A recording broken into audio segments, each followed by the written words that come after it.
is meeting number 86 of the Standing Committee on International Trade. Today's meeting is taking place in a hybrid format pursuant to the standing orders, and therefore members are attending in person in the room and remotely using the Zoom application. I need to make a few comments for the benefit of witnesses and members. Please wait until I recognize you by name before speaking. For those online, please mute yourself when you are not speaking. A reminder that all comments should be addressed through the chair. Any technical issues arise, please let me know, and we will suspend in order to make sure that everybody has full access to translation. I ask that all participants be careful when handling the earpieces in order to prevent feedback. Pursuant to Standing Order 1082 and the motion adopted by the committee on Tuesday, October 17, 2023, the committee is continuing its study on 2023 strike at the Port of Vancouver.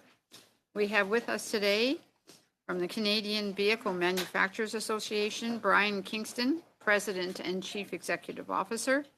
From the Global Automakers of Canada, David Adams, President. From the Government of Alberta, the Honourable Devin Dreeshen, Minister of Transportation and Economic Corridors by video conference. From the International Longshore and Warehouse Union Canada by video conference, Robert Ashton. Welcome to all of the witnesses. We will start with opening remarks with up to 5 minutes. And Mr. Kingston, I will turn the floor over to you, sir. Thank you, Madam Chair, committee members. Thank you for the invitation to take part in your study on the 2023 strike at the Port of Vancouver. The Canadian Vehicle Manufacturers Association is the industry association representing Canada's leading manufacturers of light and heavy-duty motor vehicles. Our membership includes Ford, General Motors, and Stellantis.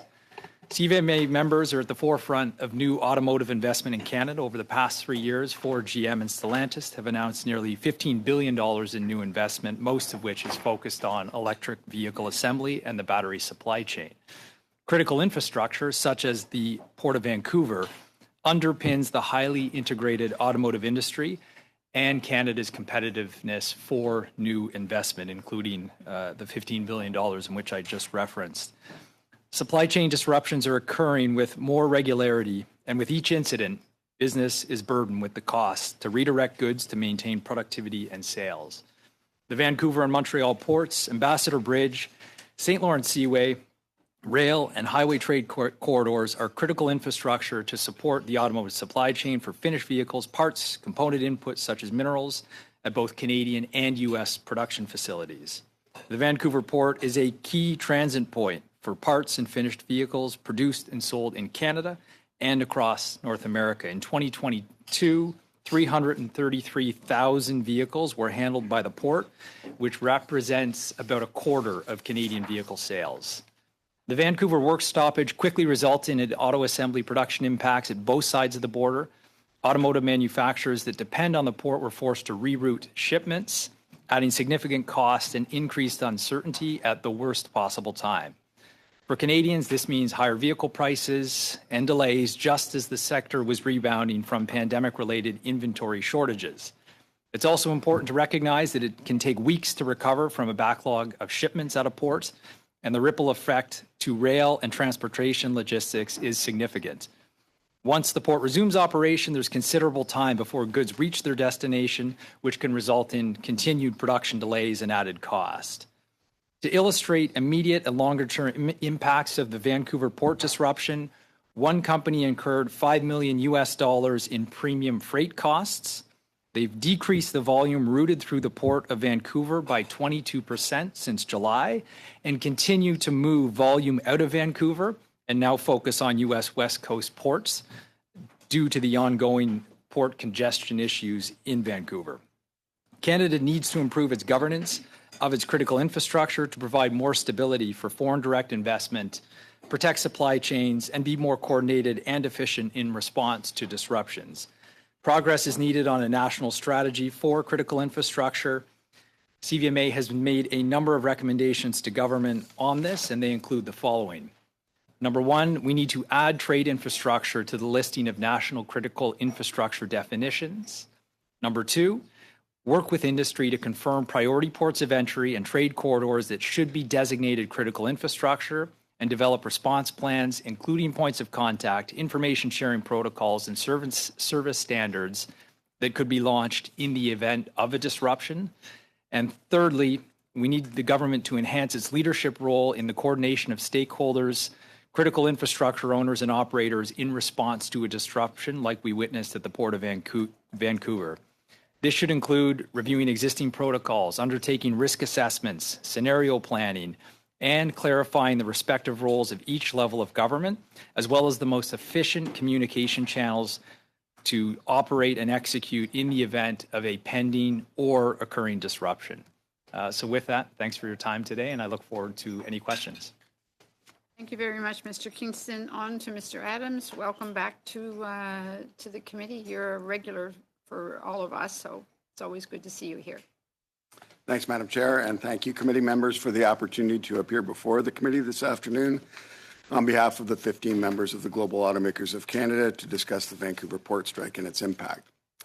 Our membership is comprised of Canada's two largest vehicle producers, Toyota and Honda, producing vehicles for the North American market, as well as 13 exclusive distributors of their brands in the Canadian market. As you might imagine, the 13-day strike at the Port of Vancouver impacted each of our members differently, depending on the level of their import exposure from Asia. Over the years, the vast majority of our members have established vehicle manufacturing facilities in North America, which has served to somewhat mitigate marine import exposure. However, over that same period of time, market share for our members has continued to grow. Last year, as Mr. Kingston referenced, approximately 334,000 vehicles were imported into the Port of Vancouver, which was down 6% from 2021 and 22% from 2018. As committee members are aware, the global automotive industry was severely impacted by a number of different supply chain disruptions from which it is still not yet fully recovered. Imports from our Korean member companies were responsible for 45% of all vehicles imported. Madame la Présidente, excusez-moi. Il semble avoir un petit problème avec l'interprétation. On dirait que le micro soit We seem to have an interpretation issue. It sounds like the interpreter is far from the microphone because we're not hearing the interpreter very well. Qu'est-ce qu'on peut faire, là, mais I don't know what we can do.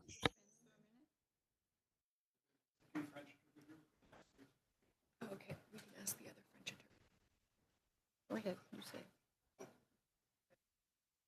On va demander à un autre interprète de prendre la parole. We're going to ask the other interpreter to take over.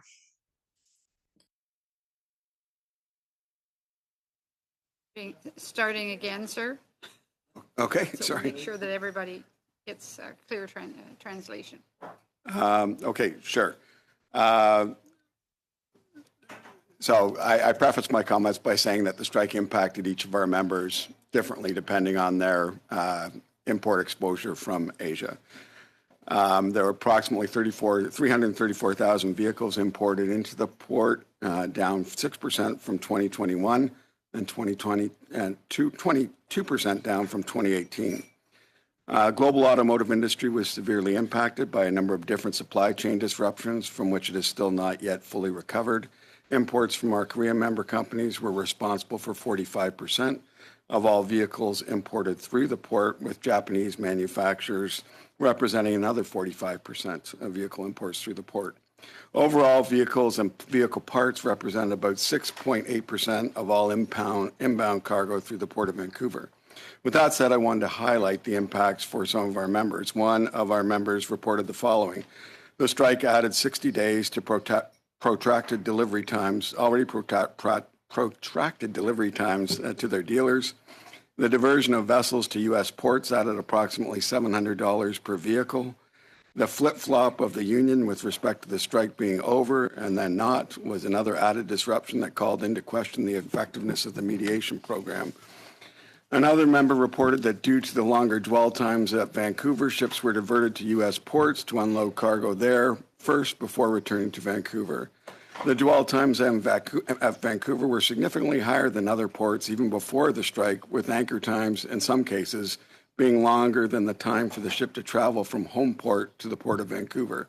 Anchor times in other ports are typically 1 to 2 days, as opposed to, in some cases, 1 to 2 weeks or more at the Port of Vancouver. The impact on member companies was also a bit of the luck of the draw with respect to when ships were arriving at the port. Some were fortunate to have vessels docking either side of the strike, while others were caught up in the middle of it. That said, it has become evident throughout the strike and the aftermath is that we have a series of challenges, not just at the Port of Montreal, but elsewhere that need to be collectively addressed. These are as follows. The fires and atmospheric rivers of recent years have underscored the need for infrastructure resilience to climate change. Having an alternate port on the West Coast capable of handling vehicle offloading would provide an option to assist in instances of stoppages caused by natural disasters or for other reasons.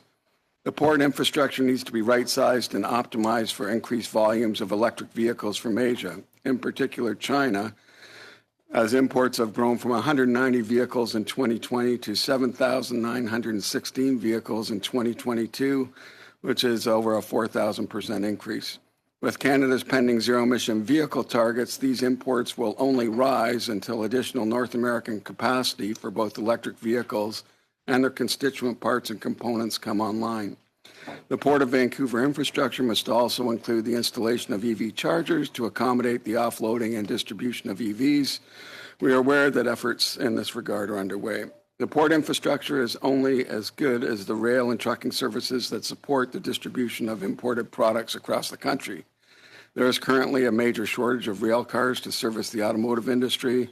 The port strike exacerbated this situation, resulting in many weeks before full recovery from the strike occurred. There is a growing perception that Canadian ports and transportation infrastructure in general lack predictability, reliability, consistency, and efficiency, which is detrimental to a small trade-reliant nation and has some shippers looking to consider supplying the Canadian market through U.S. ports owing to the loss of confidence in Canadian ports. While negotiated settlements are always the best solution where parties are entrenched in their position, the Canadian economy must not be held hostage until a negotiated settlement is reached. Since the Port of Vancouver strike, we have witnessed the October shutdown of the St. Lawrence Seaway due to a strike, and based on actions taken by both sides to date, it would seem that a strike at the Port of Montreal may well be imminent when the current collective agreement expires on December 31st of this year. Canada can ill afford the economic and reputational hits combined with other highly visible and costly border incidents like the illegal blockade at the Ambassador Bridge and other key border crossings in February 2022. In closing, for these reasons, we very much appreciate the Minister of Labor's October 19th announcement of initiating a review under Section 106 of the Canada Labour Code to look at the structural issues that have given rise to the labour dispute at the Port of Vancouver and elsewhere. And we will look forward to seeing the terms of reference for his review that the Minister has committed to by December 31st of this year.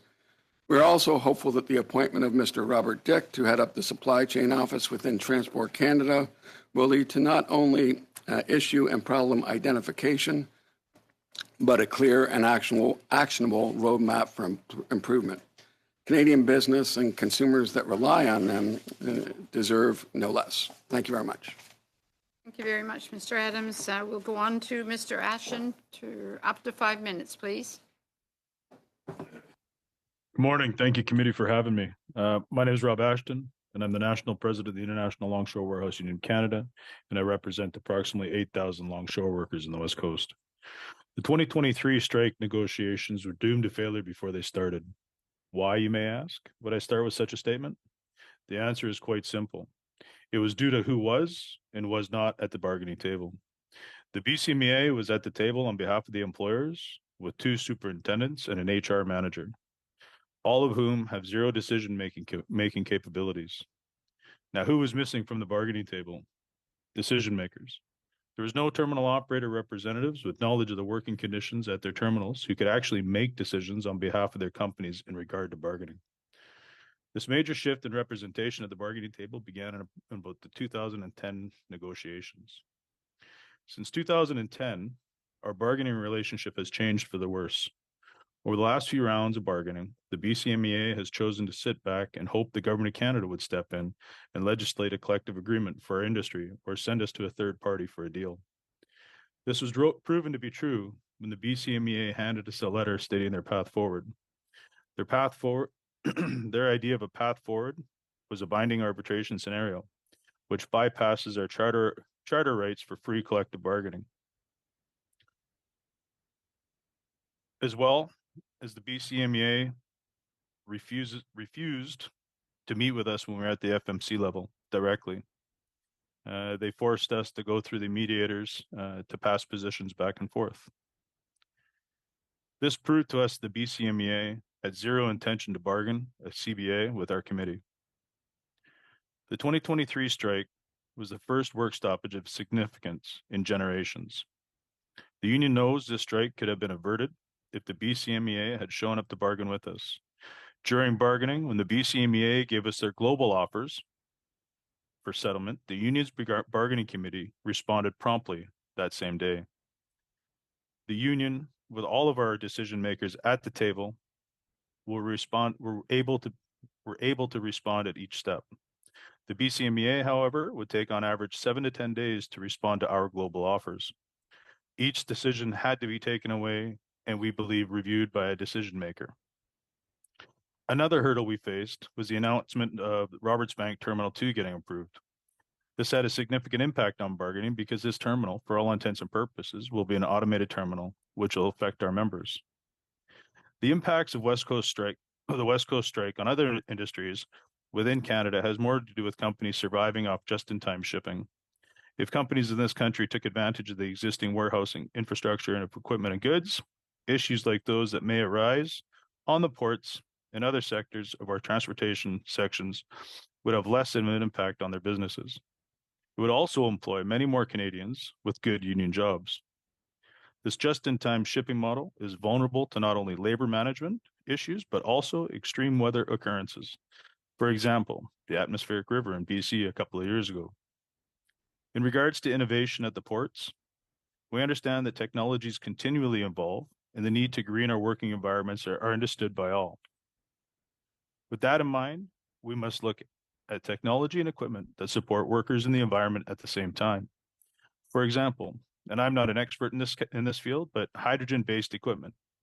I do know, however, that hydrogen-based equipment is much better for the environment, and we can keep workers in the seats of the machines. The only people that gain from doing away with worker jobs through automation and AI are corporations that will take their profits away from our communities and our workers to no one's benefits but their own. In regards to port congestion at the terminals, you can land airplanes right now at some of our container terminals. It's so slow. And this can be fixed if the parties in the marine industry decide to work together and go after the work. I would like to thank the committee for allowing me to present here today, and my testimony is complete. Thank you. Thank you very much, Mr. Ashton. On to Minister Dreschen. I think we need to suspend for a moment to make sure that Minister Dreschen's connection is working. Go ahead. Hello, Minister Dreschen.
welcome to the committee, Minister Dreschen. You have up till 5 minutes to do your presentation and your opening statements, please.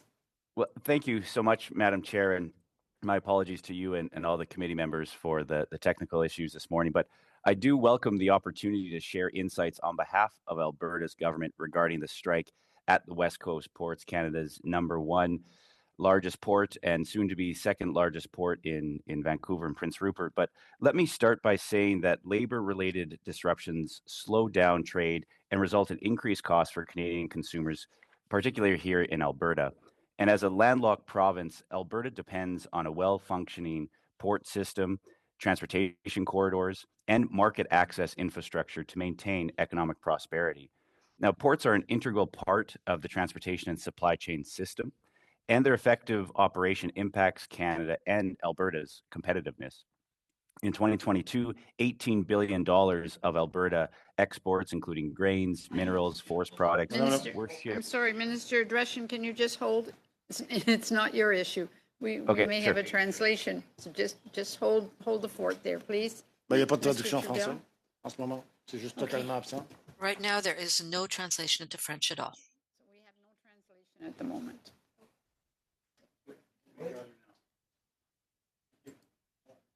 Okay, all right.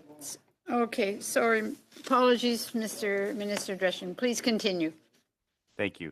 I'll just say back in 2022, $18 billion of Alberta exports were shipped from West Coast ports. That includes everything from grains, minerals, forest products through Vancouver and Prince Rupert. Now, most products were bound for Japan, China, the US, South Korea, and Peru, but the prolonged work stoppage at the Port of Vancouver this summer impacted the ability of many Alberta industries to move products to international markets.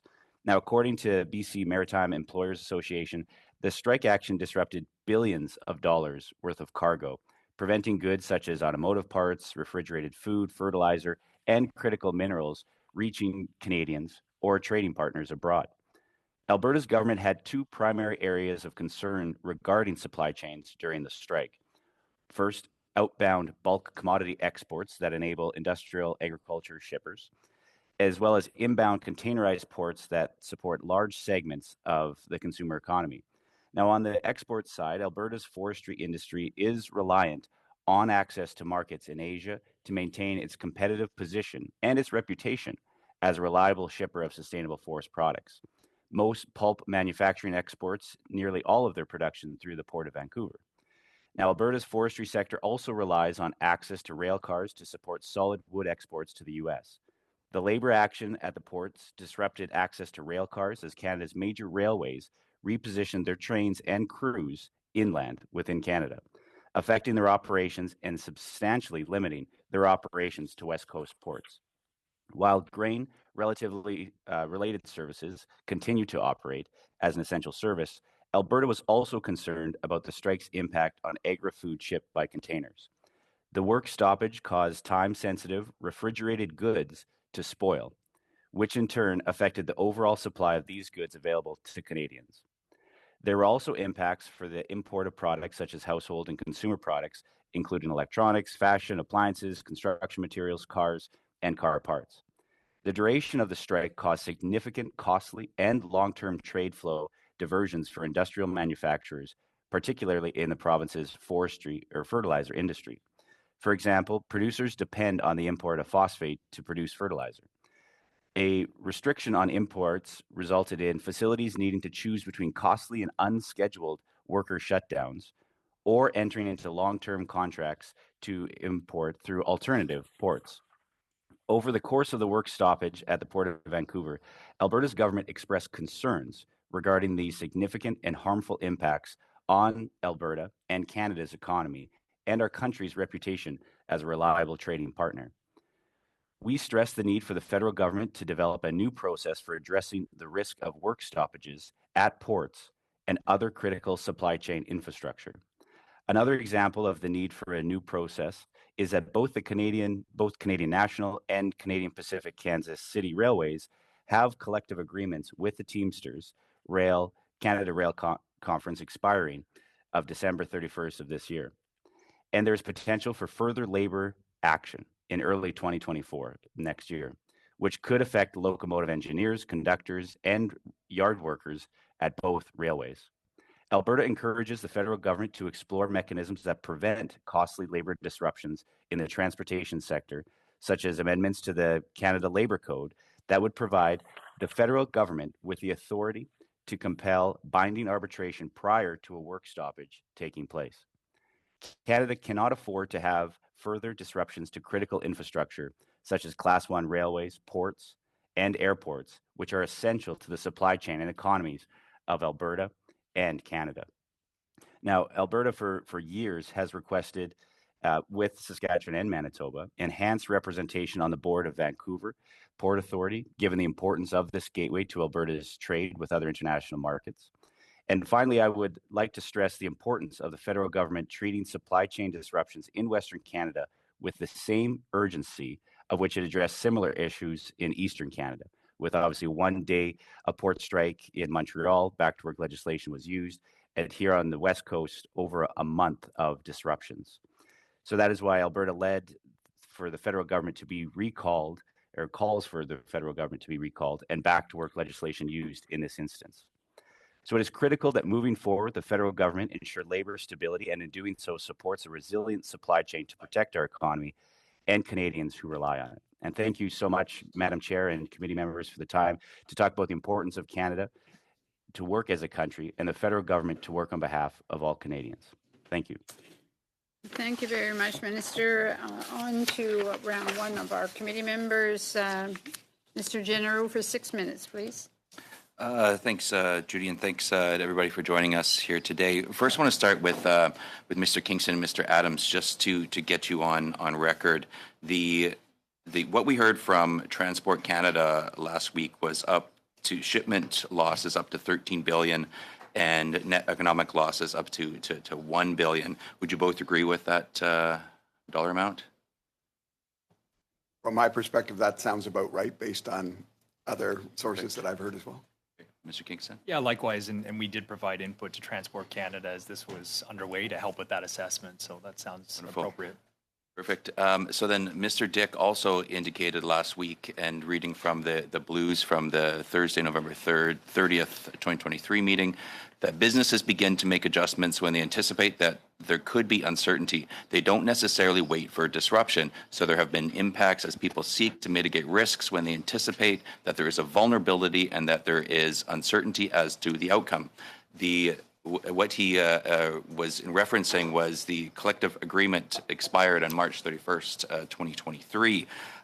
Would you agree that those numbers, albeit the numbers that you weighed in on, could possibly be even higher, considering that and what I think you said, Mr. Adams, the growing perception of predictability in Canadian ports is at risk these days? From my perspective, I think that makes sense, and I know for certainty that my members did take contingency planning far before this strike occurred. Mr. Kingston? Yes, same impacts, and what we've seen is companies have now reduced their dependence on the Port of Vancouver, so they would have planned in advance when they saw potential for disruptions, and now volumes have gone down as a result. I would also note that given upcoming, as Mr. Adams outlined, upcoming potential work stoppage at the Port of Montreal, companies will take contingency actions well in advance, given that disruptions have become a feature, not a bug, of the Canadian transportation system. Okay, I appreciate it. Minister Dreeshen, thanks for joining us today. You wrote a letter dated July 11th, and it was within about a week of the work stoppage. And that in the letter you encouraged both the ILWU and the BCMEA to not only Madame la Présidente, désolé, excusez-moi. Madam Chair? So once again, there's a problem with the interpretation. I think it is the microphone that's an issue. We can't really hear well. It's as if we were in some kind of cave. It isn't perfect. That's all I wanted to indicate. Thank you.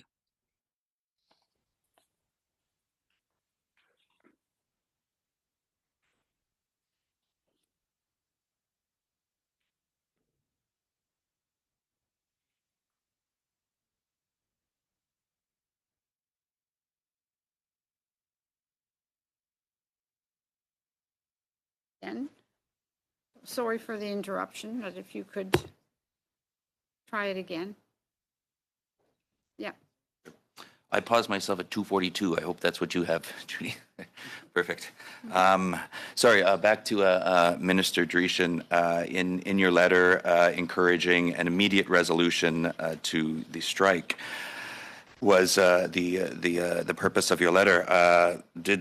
Was the reason for you writing the letter, Minister, was there a perception of a lack of leadership by the Canadian government and Canadian government officials?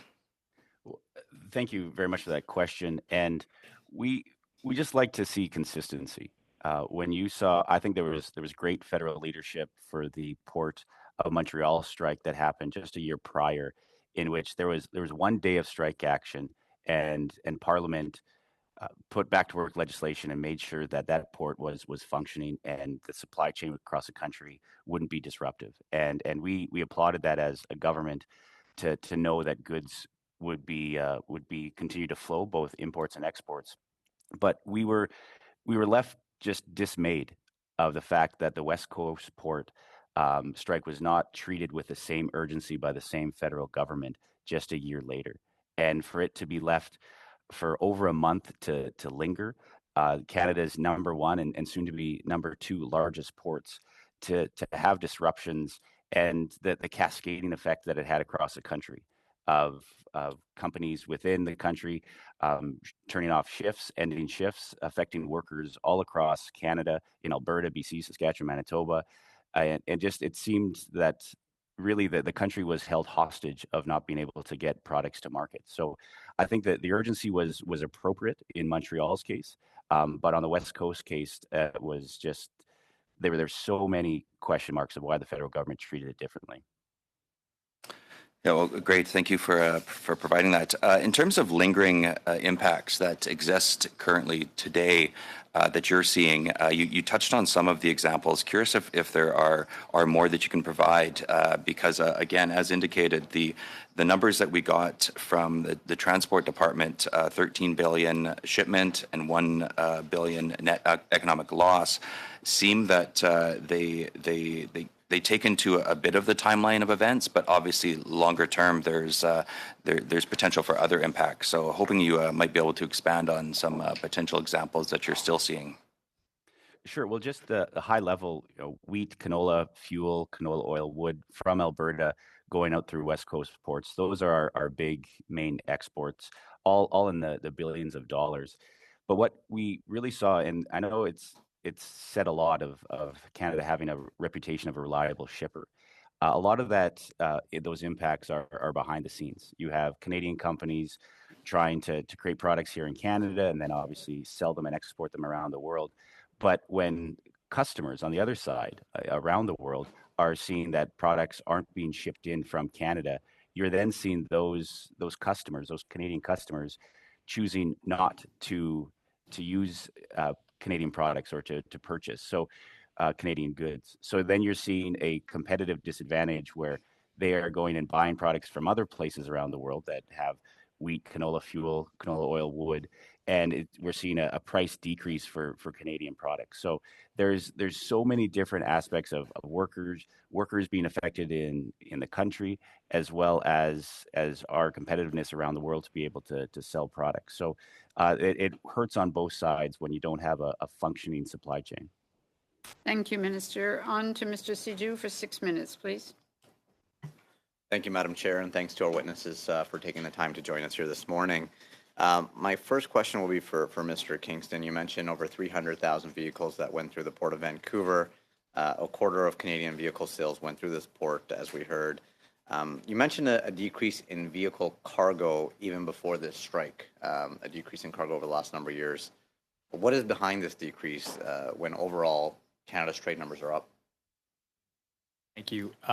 Prior to this strike, the automotive industry globally was still recovering from a semiconductor shortage. So we have seen that impact trade volumes of vehicles in North America, but around the world, as there was pandemic-related shortages of semiconductors. which resulted in tens of millions of vehicles not being produced that would have originally been planned for production. So that was a big factor and a driver of the reduced volumes and sales numbers, as well as some of the inventory challenges that we saw leading up to this. And that's why these disruptions, Vancouver, but also Montreal, were so problematic, because they happened right as the industry was starting to recover in terms of trade volumes, and then this set production back yet again. So there was a global shortage of semiconductors that led to the decrease in these ports even before the strike. You mentioned a few recommendations in your opening remarks. I'm hoping you can expand on recommendation 3. Absolutely. Yeah, our third recommendation, we are hopeful that the recently established supply chain office will be able to do some of this through Transport Canada. But we'd like to see the government, the federal government, enhance its leadership and coordination role with respect to critical trade infrastructure ports. And what I mean by that is identifying where are those key ports and conduits that absolutely have to be functional, and then do risk assessment and scenario planning around disruptions, because as I noted, this is becoming a feature of the Canadian economy, not an irregular occurrence. So unfortunately, we need to plan for it. And so we'd like to see better communications plans, coordination amongst all levels of government when there are these disruptions, so that industry can at least know who to call and effectively how to find a way around the transportation infrastructure conduit to make sure that the products continue to move. And you mentioned about trade volumes, being down at the Port of Vancouver. Are you seeing other ports in the same trend line? Yes, at least from an auto perspective, between the Port of Montreal and the Port of Vancouver, we do see real reputational damage that has been done. So companies are, as much as possible, trying to reduce their dependence on those ports to make sure that should there be stoppages, they have a contingency plan in place. And again, with the upcoming potential for a strike at the Port of Montreal at the end of this month, companies have to plan for that. So routing product through the United States as much as possible, and those volumes have come down as a result. And Mr. Adams, you mentioned climate change and the impact it's having on our supply chain ecosystems, and really the importance for us to address that, whether that's through our $1 billion investments in charging infrastructure, promoting EV vehicles, or putting more funding towards research and innovation and working with industries to help combat climate change. You mentioned also the bottlenecks at our supply chain, and so some of that is being addressed through our National Trade Corridors Fund with billions of dollars to help relieve some of the pressures in the ecosystems, whether we're talking about rail, truck line, or air cargo. But what more can be done to relieve some of these pressures, in your opinion, Mr. Adams? Well, I think we've already talked about a bit of it. It's just taking a holistic approach to the transportation infrastructure. And that's one thing that we've tried to do as an association. Every year we bring together the rail community, the truck carrier community, the ports, and try to have a collective discussion about how do we make the system work better. Because one of the challenges is that whenever you get groups together or talk to just one party, then they point the finger and say, well, it's not us as the rails, it's the ports that are the real problem. So I think, and it harkens back to what Mr. Kingston relayed as well, we need to have a more holistic, comprehensive view of transportation infrastructure and the various components of it in our society. And in your conversations with stakeholders from within the ecosystem, are they looking at innovation that maybe perhaps other countries are bringing in at their ports? Is that part of the conversation? I don't really have line of sight into that, but I anticipate that they probably are. I mean, it's like any industry looking at best practices around the world. So I've got a minute left, but I'm hoping you guys can, if you want to add anything else. One thing I would say is that if you look at our ports, and the reality is that most of our ports are inbound ports for automotive, primarily finished vehicles. Canada does not export very little as far as finished vehicles and even parts through our ports. So it's an import issue really. Where the border issues are problematic for the North American industry, all of our collective members, is the north-south dialogue and the border there for manufacturing and distribution in North America. And so recently I was in Washington a few weeks ago for APEP, where leaders convened from the Western Hemisphere to talk about supply chain resiliency and how we can work together to relieve some of these pressures on our supply chains. As we know, that pandemic had a global impact on many of our supply chains. And so We are working with other countries, and I think that's important to have those conversations as you are having within your ecosystems. But again, it's important that we work collaboratively with all of our partners. But thank you so much, Madam Chair. Very much. Mr. Trudell, please, for 6 minutes. Merci, Madame la Présidente. Je remercie les Thank you, témoins. Madam Chair. Thank Thank you to you. our witnesses.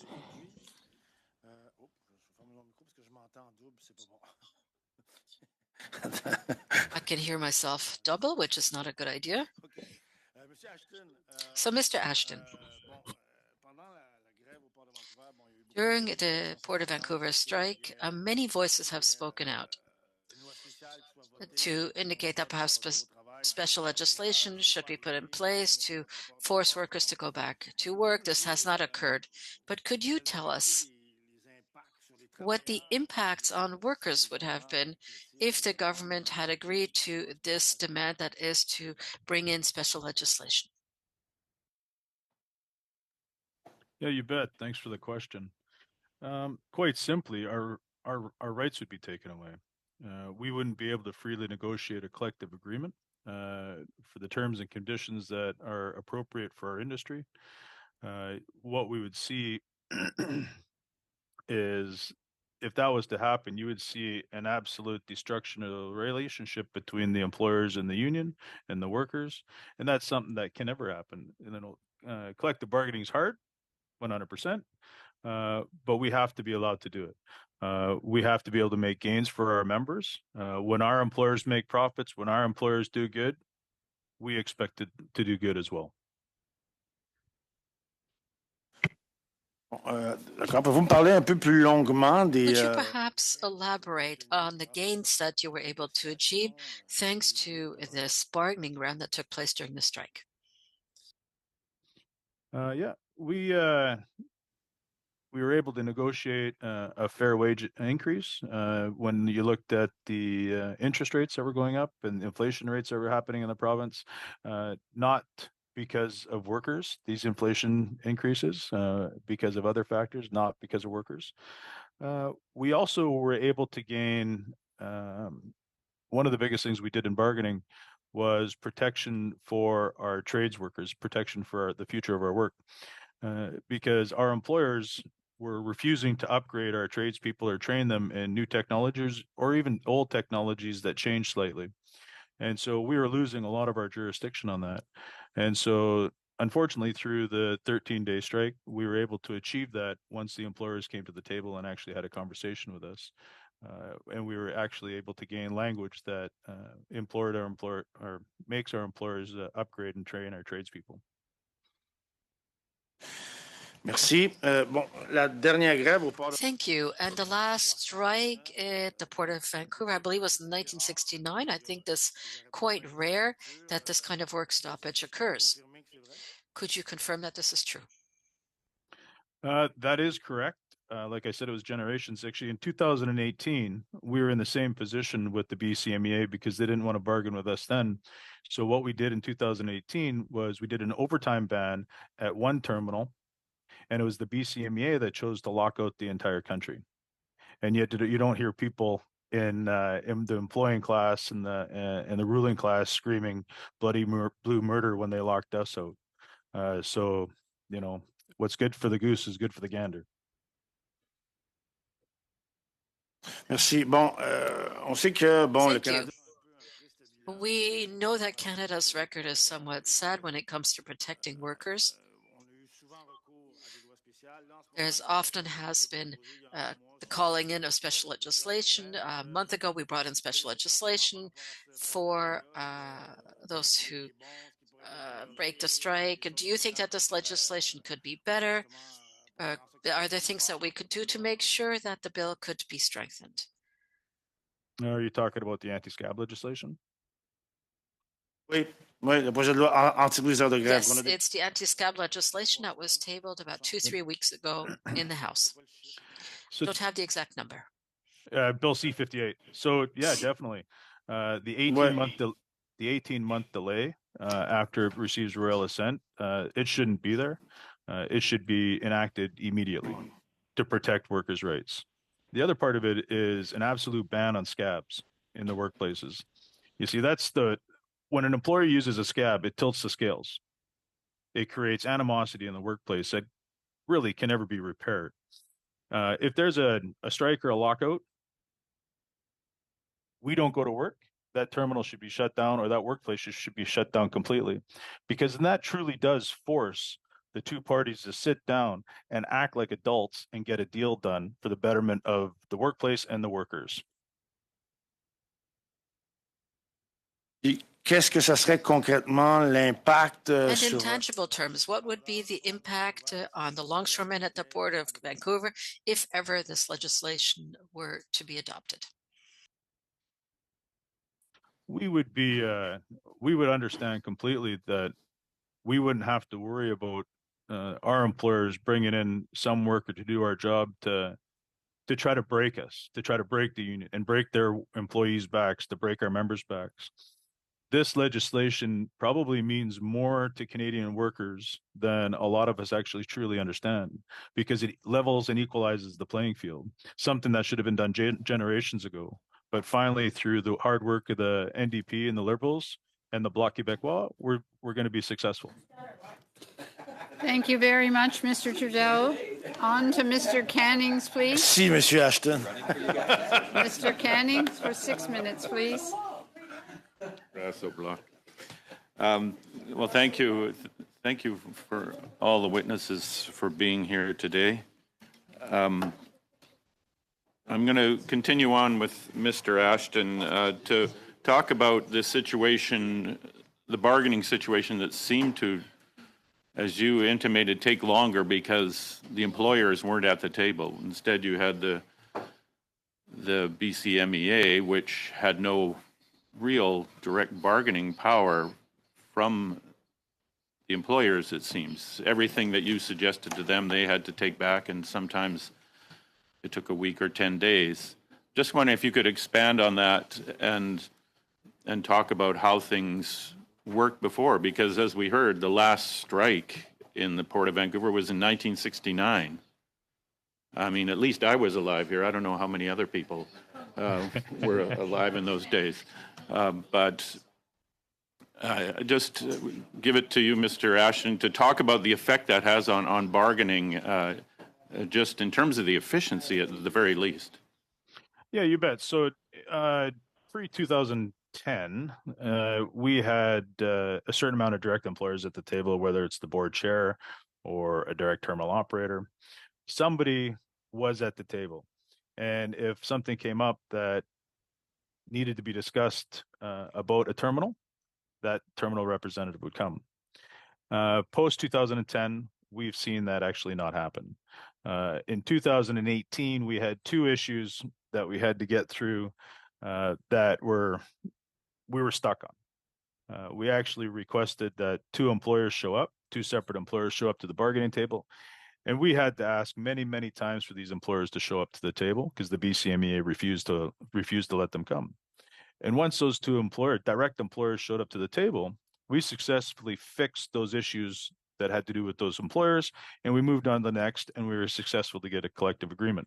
This round of bargaining, what we saw was we identified key issues at the bargaining table that had to do with direct employers. So when we were talking about maintenance in our industry, every single terminal is different and has different maintenance needs. And so we wanted the direct employers there to speak to their maintenance needs so we could come out with a holistic plan to improve and correct the issues that were happening on the docks. The BCMEA absolutely and adamantly refused to allow those terminals to come to bargaining to have those direct conversations with the union.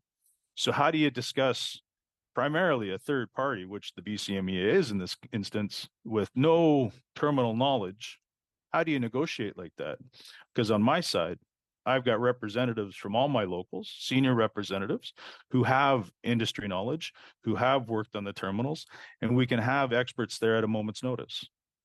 That's why it takes so long for the BCMEA to respond. And when they gave us their global offer, we responded, the first one, we responded in about 8 to 10 hours. We gave it back to them. It took them 7 days to respond to us. And the next time they responded to us, it was the same thing. We responded that day within 14, 15 hours, and then it took them 10 days to respond to us. So that's 17 days. And we had a 13-day strike. Yeah, I think we could have avoided the strike if they were there to bargain. Well, thank you. And we've heard testimony here that suggests that there's been diversion to other ports, over the long term, not just during the strike. And I know your union represents workers at other ports, certainly down in Los Angeles, Long Beach. Just wondering how things are different there, or are they the same? What do the prospects look like there for getting fair deals for your workers? And how does the system work there? So the international, I can't speak to a lot about what they do because I'm not directly involved with that. But in rounds of bargaining in the longshoring industry, yeah, cargo diverts. They do because the shipping companies have no ties to any port unless they own the terminal, and so they can up and bugger off.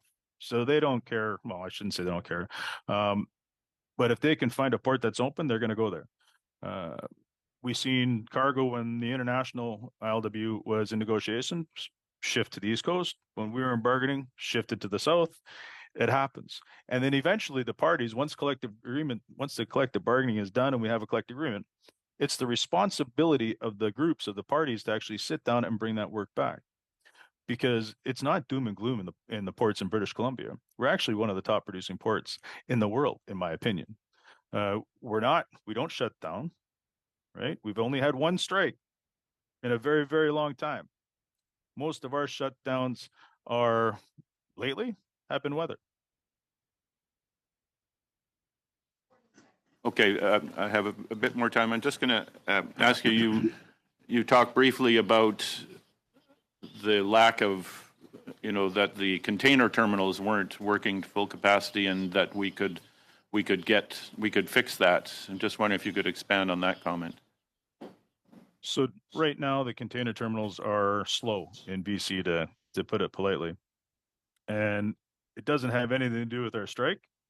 I won't say what I was going to say because the interpreters I don't believe it's got nothing to do with our strike. Absolutely nothing. It's the world economy.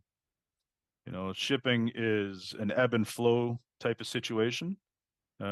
We've offered to go and meet our customers with our employers and have sit downs with them and explain that bargaining is done. We're open for business. Let's start moving the cargo again. And we've gotten responses of not right now, maybe later. It's okay. So if our employers aren't willing to actually go with us to meet with customers, that's a problem as well. Thank you very much. On to Mr. Martel for 5 minutes, please. Merci beaucoup, Madame Chair. Merci aux témoins qui sont présents ici. La première chose, c'est que lorsque Thank you to our witnesses. First of all, when railway lines and airports and ports are stopped due to a strike, this greatly harms the economy. I would have a question for the Minister, Mr. Dreschen. I found it interesting when you spoke about leadership. On behalf of the government, you said that there was a lack of leadership during the Vancouver port strike because in Montreal, we had special legislation and people were forced to go back to work. As a result, the economy was able to continue. So my question is this. According to you, what could we do to ensure that these strikes don't last too long, that they cause a problem, they block the economy for perhaps a month or 2 months? What could we do? Well, thank you very much for that question. And what I think the federal government could do is make changes to the Canada Labor Code and to add additional tools within the toolbox when it comes to these types of labor disruptions. So the idea would be that the federal labor minister or the federal cabinet could impose binding arbitration if collective bargaining fails. And on critical infrastructure, I know Mr. Ashton was talking about employees and employers and unions, but when it comes to critical infrastructure and ports and airports, this isn't a regular employer versus union type relationship. These are critical pieces of Canadian infrastructure that so many industries, so many workers across the country depend on to operate efficiently. So as the province of Alberta, obviously the collective bargaining agreement is important.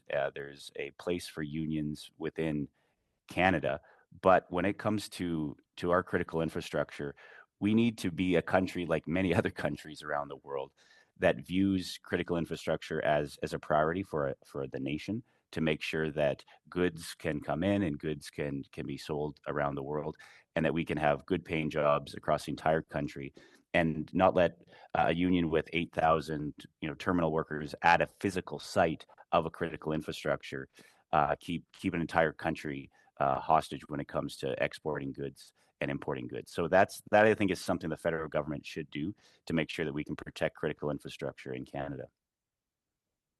Merci, Monsieur le ministre. Je ne sais pas si vous êtes en mesure de me répondre. Thank you, Minister. I don't know if you can answer me or you would like to speak to that. However, I'd like to hear speak to what you think about Bill C-5060, anti-SCAB legislation. Could that be helpful? Could that be negotiated? Could it accelerate the process? Well, I think when you look at Canada's competitiveness overall, we need to look at other countries and how better countries that have better competitiveness markers, how they deal with their unions and their businesses and how they operate. And I think, as Mr. Kingston had mentioned, there's always a path. So whether it's rerouting through to the U.S. certain goods, workflows will find a way. So when it comes to labor, we want to make sure that we are there for Canadian businesses, because they essentially are providing opportunities for people to feed their families. So we want to make sure that, especially here in Alberta and across the country, that we have a business-friendly environment that allows for good paying jobs across the country and across Alberta specifically. So that is something that we as a province always want to make sure that we're pro-business and pro-worker, because that'll go a long way of providing a good quality of life here in the country. Merci, Monsieur le ministre. J'ai le temps. Monsieur Kingston. Thank you, Minister. I still have time. Mr. Kingston, I was listening to you. You spoke about reputation. And however, the last strike was in 1969. And you said, you spoke about reputational damage. To what extent does this affect the reputation of the country? It's had a real impact on our reputation, because it hasn't just been this strike. We have had numerous strikes at ports, rail, over the past 3 years. It feels as though not 6 months passes where CVMA is not somehow engaged in some forthcoming labor disruption in Canada. So this is a real problem, and as a result, companies now have to plan to avoid, where possible, or have contingency plans in place to avoid Canadian ports and key pieces of transportation infrastructure that can disrupt their production schedules. So it has done reputational damage, and Canada has a reputation for being an unreliable jurisdiction for moving product. Thank you very much. On to Mr. Miao for 5 minutes, please. Thank you, Madam Chair. And first, I'd like to thank all the witnesses for being here today. Last Friday, I had the pleasure to join Minister Wilkinson in echoing the announcement made in Halifax by Minister Rodriguez at the Canada Place cruise ship terminal in Vancouver. And we were joined by a representative from the Vancouver Port Authority and the Vancouver Board of Trade, which our government is introducing the creation of the Green Shipping Corridor Program, an investment that will help establish green shipping corridors and help decarbonize the marine sector in major shipping areas in the Pacific, Great Lakes, St. Lawrence Seaway, and across Canada. The importance of this Green Shipping Corridor Program is to continue our government's commitment to net zero emission by 2050 and to invest in energy efficiency, which is the key to the development of a sustainable and prosperous future for our country. To Mr. Kingston and Mr. Adams, how do you see this program will benefit the automotive sectors in the coming future with this program?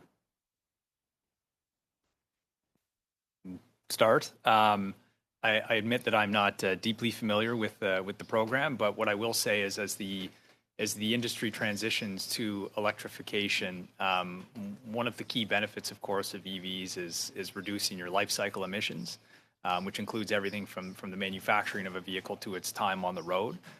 So reducing emissions throughout the automotive production cycle, including shipping and moving components and parts around the world, will ultimately make this transition have a bigger impact on emissions reductions. Mr. Adams? Yeah, I think the only thing that I would add is that I think it's, it's relevant in that if we look at shipping, it's been one of the areas where, frankly, there has been a lot of attention placed on reducing greenhouse gas emissions, and they're hugely intense. And to Mr. Kingston's point, any effort that we can do to reduce those emissions contributes to the overall reduction of the life cycle emissions for a vehicle and its components that are being shipped from anywhere in the world. Great. And earlier in both your remarks, of course, we mentioned about the impacts of the strike that happened over the summer. What could be the long-term impact on the competitiveness of the North American automotive industry, especially in the delays in delivering automotive parts and components?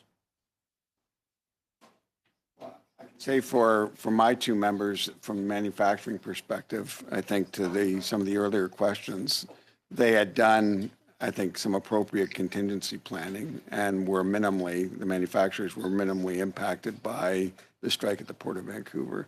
Where the impact was greater was with respect to the delivery of parts, aftermarket parts, for instance, and finished vehicles themselves to get into consumers' hands. And we've already alluded to the fact, and I think everybody knows that there's been delays in vehicle distribution, and consumers have been waiting months for vehicles, and this was only further exacerbated that situation. So I think that's the primary outcome.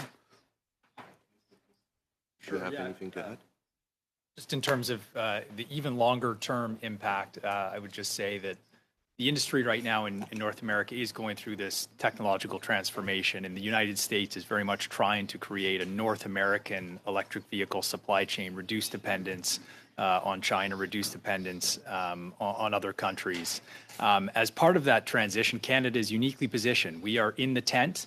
We are considered an ally and a partner for those critical inputs. But if we can't deliver in terms of having functional transportation infrastructure, the Americans will look elsewhere for those inputs. So I think long term, we have a huge opportunity, but we've got to make sure that we can actually produce and deliver those inputs on time.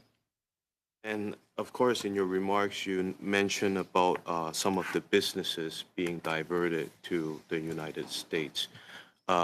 Do you see this as a long-term, solution to what was experienced due to the strike at Port of Vancouver? Unfortunately, I do. The example I gave is one company that reduced their volumes by 22% through the Port of Vancouver. If you look at the Port of Montreal, I feel as though we just came through that, and now we're approaching yet another disruption at the end of this month. So if that's the cadence of these disruptions, then I do fear that these diversions will be permanent. I think the strike was extremely problematic in terms of having members figure out how to offload through different ports. But I think their experience has been, while it was difficult, now they know how to do it. So it becomes that much easier to just divert, next time there's a challenge. So I think to Mr. Kingston's point, we're slowly devaluing the importance of our own port infrastructure through these activities. Thank you very much. Mr. Trudel, for 2.5 minutes, please. Infiniment, Madame la Présidente. Merci. Thank you very much, Madam Chair. Mr. Ashton, one of the issues that you have raised respecting the strike is to minimize the devastating effect of automating the ports in the agreement that you were able to negotiate. Has this issue been settled as far as you're concerned? How was this settled, more specifically when it comes to this issue? So no, it hasn't been settled. Of quite frankly. What we have done is we've protected a part of our workforce that needed protecting, and that was our trades work. Because now when they bring in new equipment, whether it is automated or conventional, we'll be able to do the trades work on that equipment, and they can't farm it out to somebody else. We still have a lot of work to do with the BCMA, with the member companies, sorry. Bon. Sur cet enjeu-là de l'automatisation. To come back to this issue of automating in all areas of society, that is what we're heading towards. So you, as a longshoreman union, what do you think would be the least impact on jobs? In the longshoring industry on the docks, we don't need to automate our terminals. You need to keep people employed. Why does, I don't know, auto manufacturing automate to compete with the United States or to compete with Mexico? We don't have anybody to compete with, right? They come to us because we're the best on the West Coast. And when I say we, I mean the longshore workforce and the employers there. We do the best jobs. And when you automate away jobs, that destroys communities. So if terminal operators and if all levels of government are into wiping out communities and wiping out workers' lives, then automation is the way to go. But all levels of government, as well as our employers, should be employing people, not trying to wipe out their jobs. Okay. 12 seconds remaining. Donc, bon, est-ce que... So more globally speaking, do you have a strategy in place in your union? I've understood that currently not for integrating the new technologies that we're seeing across the board. A short answer, sir. A short answer. Oh my goodness. Yes, we have a strategy that we continually evolve and work on as a union. Thank you. Mr. Cannings for 2.5 minutes, please. Well, thank you. And I'll continue with Mr. Ashton because Mr. Trudel brought up Bill C-58, the anti-scab legislation that the NDP has put forward.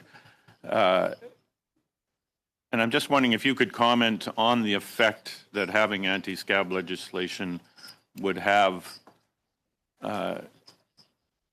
in a situation like yours in the Port of Vancouver. Would it lengthen disruptions? Would it shorten disruptions? How I can understand perfectly well how it would benefit workers, but can you maybe expand on how it would benefit the whole worker-employer ecosystem as a whole?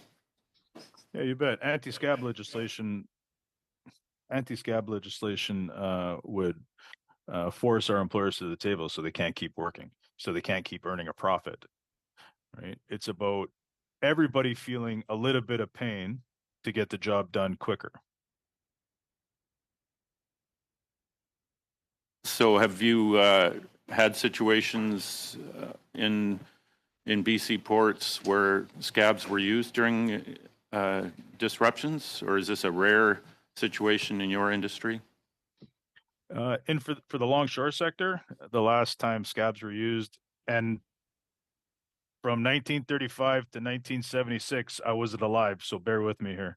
The last one that I know of where they used scabs was the Battle of Ballantine, where the government and the police force used tear gas on the public for the first time ever, and they beat my people and murdered my people. And just one more thing on strikes and on the anti-scab legislation. I'll be quick.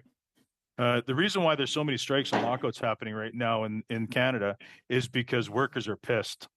Workers are pissed off that employing class will not share the profits that they're making, will not give the working class the due that they deserve for making those profits for their employers.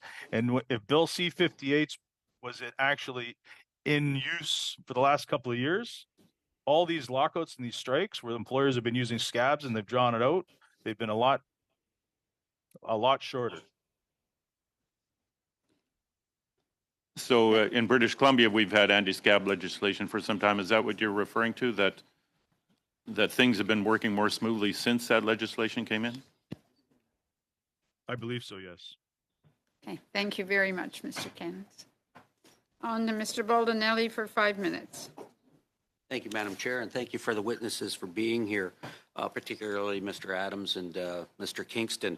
Mr. Kingston, you talked about trade volumes being down at the Port of Vancouver and Port of Montreal. Mr. Ashton, you in your Mr. Adams, in your comments, you had talked about, perhaps reasons for that is the suppliers are avoiding these ports and moving products through the U.S. because they're looking for certainty rather than that lack of predictability that you had mentioned. For both the sectors that you represent, Mr. Kingston, Mr. Adams, how many workers would that be in Canada, for example? So auto manufacturing directly is about 138,000 Canadians. And then if you add in all the suppliers and dealerships and so on, that's another 500,000 Canadians. 500,000 Canadians on top of the 158,000? Give or take. And just for everybody's information, I had the pleasure of working at General Motors for 4 summers. Mr. Adams, how many workers? Well, I mean, we're all part of the same you're number. all part of that grand total. Okay, and so could I just ask, I mean, what would your opinions be on regards to Bill C-58, anti-scab legislation being proposed? We don't have a strong opinion on it either way. Our view is that a negotiated solution is always the best outcome. And when it applies to the ports and the labor disruptions that we've seen there, we'd like to see more effort early on to encourage parties to come to a negotiated solution.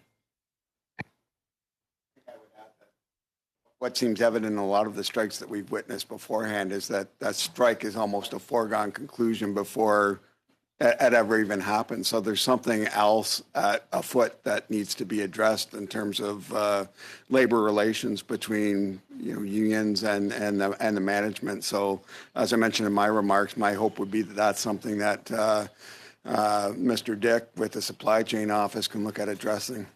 You talked about the strike itself had added about 60 days to delivery times. Yeah, when you combine that, and as I said, it's a whole system. When you combine the strike with then the knock-on effects to the rail system, when there's already a shortage of rail cars, having to get the whole system back up and running again, yes. Mr. Kingston, would it have resulted in some temporary layoffs at some of the production facilities, primarily located in Ontario?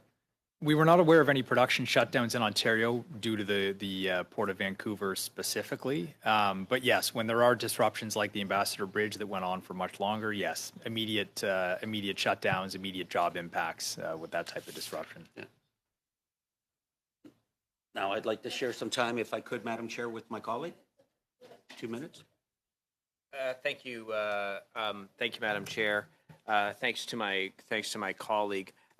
Madam Chair, I'm going to move my motion that I put on notice earlier on Friday, I believe, and so I'm going to move that motion now. Given that A, the Senate is expected to vote on Bill C-234 to remove the carbon tax from grain drying and barn heating. B, Canadian farmers have called upon the Senate to pass this important legislation. C, Bill C-234 would save farmers $1 billion and help lower food prices for Canadians. D, and given the special importance of agricultural exports to Canada's international trade profile and reliability as a trading partner with their key allies, that the committee call upon senators who are delaying the passage of the legislation to stop playing political games with the livelihoods of Canadian farmers, recognize the decision of the elected House of Commons, and pass Bill C-234 into law without further delay. Madam Speaker, I'd like to now speak to that motion as well. Madam Chair, I'm used to debating in the House of Commons. Madam Chair, the Senate has had this bill since March 30th of 2023. So that would, by my estimation, say that we're now into almost 9 months of this bill being in the Senate. after having been passed. Mr. Seebeck, my apologies for interrupting, but I do have to indicate to you as the mover of the motion that I have reviewed it, discussed it with the clerk, and I'm ruling that the motion is out of order. For us to direct the Senate is similar to how we would resent the Senate dictating to us. And I have reviewed it, and as the chair, I'm ruling it out of order, sir. Well, I guess we will, Madam Chair, we will challenge the chair then. Right? Okay. So the question is, shall the ruling of the chair be sustained? Mr. Arya? Yes. Madame Fortier? Oui. Mr. Miao? Yes. Mr. Sidhu? Yes. Mr. Sheehan? Mr. Sheehan? Yes. Mr. Baldinelli? Mr. Genereux? No. Monsieur Martel? Mr. Seebeck? No. Monsieur Trudel? Oui. Mr. Cannings? Yeah, as much as I support the bill, I would say I support the chair. Thank you very much. I have never had so many times that the chair has been canceled or challenged. Thank goodness we have some very sensible people here that manage to keep it going. Back on to Ms. Fortier, please, for 5 minutes. Thank you, Madam Chair, and thank you for being here today and bringing your thoughts on the Port of Vancouver strike. I just wanted to start by saying that let's remember when there was issues at the Port of Montreal, it was after 2 years of not having a contract and a lot of disruption that the government, for a last resort, brought the back to work legislation, because there was no other opportunity to bring workers back. But let's not say it's a day. It was like almost 2 years of disruption. And I think it's important that we get back to understanding that the government really believes that collective bargaining is done at best at the table. And that is also, I believe, what was done during the Port of Vancouver issue, collective bargaining issue. And I know that the Minister O'Regan was present for the whole time, working with parties, trying to work and bring parties together and making sure that the long-term effects of these discussions would be giving the Port of Vancouver a way of functioning again. And that's why I'm just trying to understand, and maybe Mr. Ashton, if you would have any remarks or others on the fact that knowing that we wanted to bring both parties to a fair settlement, quickly, of course, but to a fair settlement without doing anything that would upset the balance at the bargaining table. What was the effect or the impact of the minister's referral to recommend a settlement with the Canada Industrial Relations Board? Can you give us a bit of insight on that, Mr. Ashton? And then maybe others, if you have any comments. Yeah, you bet. But let me just back you up for a second. I don't represent the members in Montreal, but I will say that 2-year struggle that those workers went through, that was forced upon them by the Montreal Employers Association and their screwing around at the CIRB. It had nothing to do with the workers doing anything nasty. That was all on the shoulders of the MEA, in my humble opinion. As for the CIRB out at here in the West Coast port strike, when we entered the room with the employer and with the chair, our employer had no intentions of negotiating with us at that time. And it was their go-to all through bargaining. I said at that meeting that we were going to get a deal by the end of the night, because a negotiated settlement is the only settlement that's appropriate for workers. And we got it done that night. We ended up getting a deal within hours after being there, because the parties finally realized that we should get a deal done. binding arbitration or third party, or however you want to say it, when it comes to workers' rights and labor relations in future, kills everything. Should not be accepted by anybody because it drags out ill will in the parties, and it gives the employers an upper hand because the employers will just sit back and do absolutely nothing because they won't have to, because they got this special law that they can put in place. Thank you. Did anybody else want to comment on that? No? Mr. Minister Dreeshen, you've spoken today about the economic impacts of the Port of Vancouver strike, and you've been very vocal in calling for increased government interventions to mitigate those impacts. How do the impacts of the Vancouver port strike compare to the economic impacts of the illegal closures of the Coutts border crossing and the Ambassador Bridge in Windsor? Do you also believe the federal government has a role to play in ending those illegal blockades and occupations, or do you only prefer federal intervention when it comes to labor? Thank you. Thank you for the question. Just an earlier comment about how the Port of Vancouver and the West Coast Canadian ports don't have to compete with anyone. I would just like to remind all the members that of the Container Port Performance Index, a global ranking of container ports across the world, Vancouver ranks 347th, second last on the index. So we do compete as a country to make sure that we can ship our products around the world. So I just wanted to put that into context. And again, other testimony saying that shippers, deciding to permanently move away from Canadian ports, that results in not investing in Canadian companies. Not Could you answer my question, though, Mr. Minister, please? And if yeah, sure. Point of order. Thank you. Point of order. The member asked the question, and the witness can take the time to answer. That's right. To answer in whichever way, but the members have a very limited time, Minister, as you know, in your work that you do. So if you could answer the member, it would be appreciated. Sure. Thank you, Madam Chair. Just to quickly finish that thought, if every shipper moved away from Canadian ports, there would be no jobs at Canadian ports. So just to put that in context. But to the member's specific question about any type of disruption, whether it be rail, our border with the U.S. at ports, we take it very seriously as a provincial government.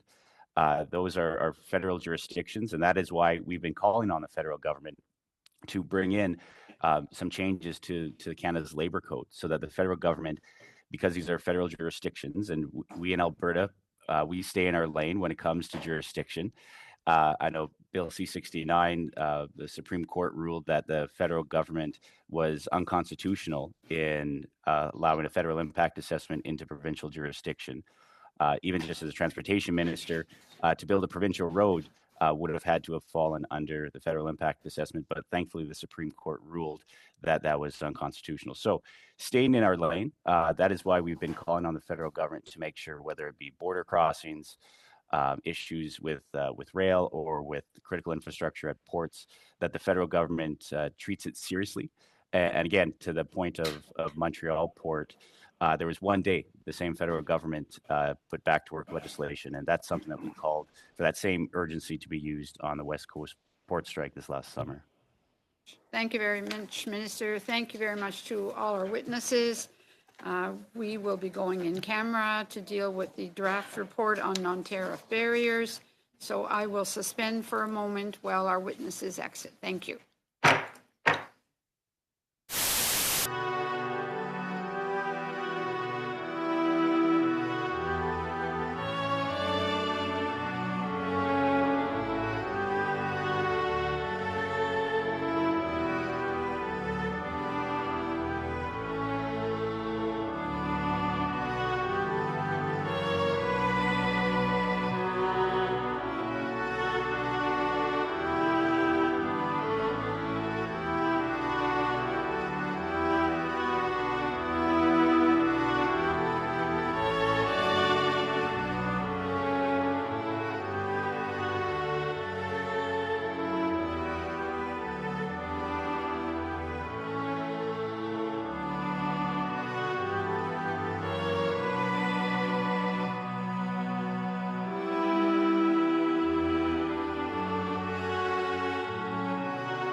you.